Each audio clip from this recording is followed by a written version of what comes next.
What's up, YouTube? Today we are looking at a case moose. This is the technical information. It's an autumn bone.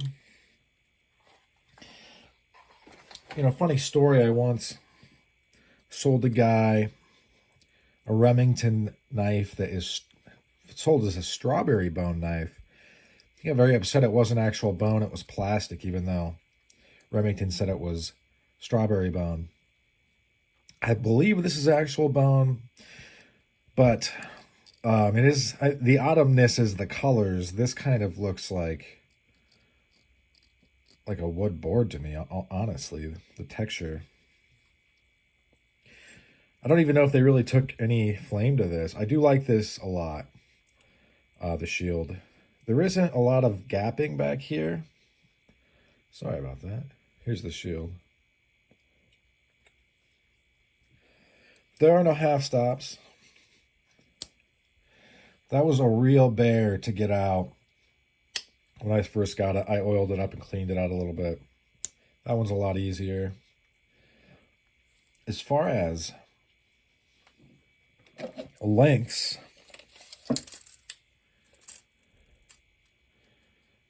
this is a eBay score. Things are popping right now. If you are a knife collector, keep your eye on the bay, because the C's are nice, or whatever. I don't know what to say. This is a great piece. There are hardly any gaps. I think I paid like around 60 or 70. And this fit and finish is really, really good. Granted, it's from, I believe, 2000 and...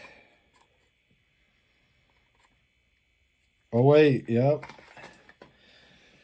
This is from the end of 2008. Case knocked this one out of the park, which kind of brings the question, why do people hate Case?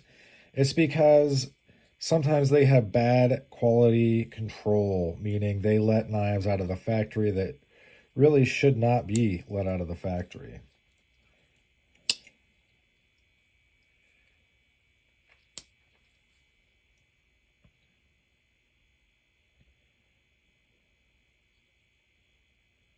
Which is a shame, because I think Case has a lot to offer.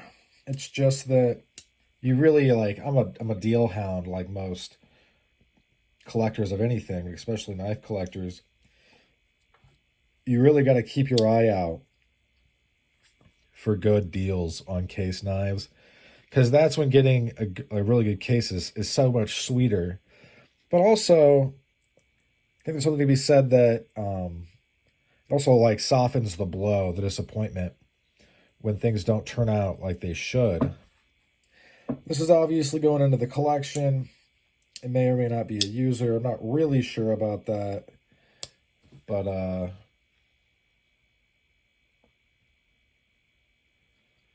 super cool stuff.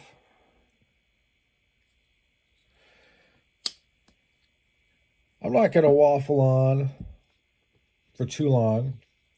Run my sock, flop my gums.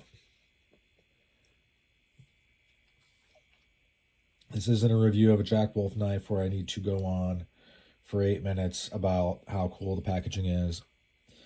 This is just a regular old knife review. Paid for this with my own money. This is also a truthful review. I like the dye job on this a lot. So about all she wrote for this one, folks. Thanks for sticking in with me to the end, and I hope you have a great rest of your day. Bye now.